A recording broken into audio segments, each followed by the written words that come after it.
9 cerita unik di balik julukan Wali Solo yang berkaitan dengan keberhasilan penyebaran Islam di Pulau Jawa. 1. Sunan Gresik.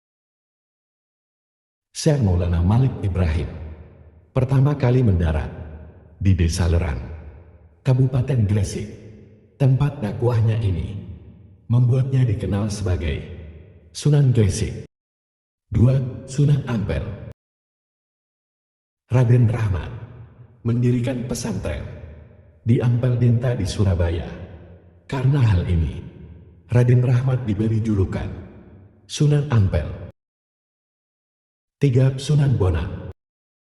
Raden Maulana Makdum Ibrahim juga dikenal sebagai Sunan Bonang. Dakwahnya yang menggunakan alat musik Jawa yang menjadikannya dikenal dengan julukan Sunan Bonang. 4. Sunan Derajat. Raden Kosim ditempatkan di Desa Derajat, Kecamatan Paciran, Kabupaten Lamongan sebagai pusat dakwahnya.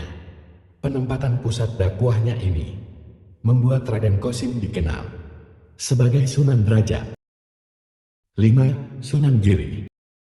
Raden Paku ditugaskan di wilayah perbukitan Giri yang membuatnya dikenal sebagai Sunan Giri.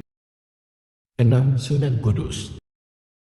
Raden Jafar Shadiq pernah menimba ilmu di Baitul Maqdis, Palestina.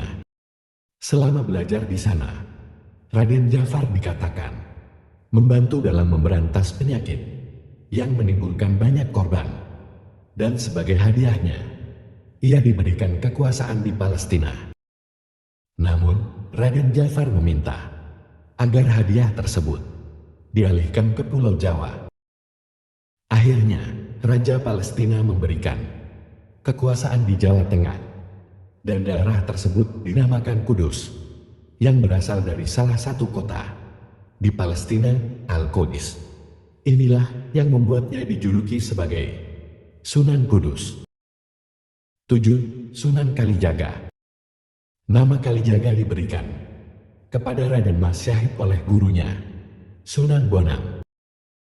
Raden Mas Syahid ditugaskan menjaga tongkat Sunan Bonang di tepi sungai agar tetap berdiri selama 3 tahun. Hal ini yang membuatnya dikenal sebagai Jogo Kali atau penjaga kali, dan nama tersebut berubah Kalijaga. Akhirnya, Raden Mas Syahid dikenal sebagai Sunan Kalijaga. 8. Sunan Muria. Raden Umar menyebarkan agama Islam di Gunung Muria yang terletak 18 km di utara kota Kudus. Karena hal ini, ia dikenal sebagai Sunan Muria. 9. Sunan Gunung Jati. Syarif Hidayatullah adalah keturunan bangsawan dari kerajaan Pajajaran dan melakukan dakwah di sekitar Gunung Jati, Cirebon. Hal ini yang menjadikannya dikenal sebagai Sunan Gunung Jati. Terima kasih. Jangan lupa like dan subscribe.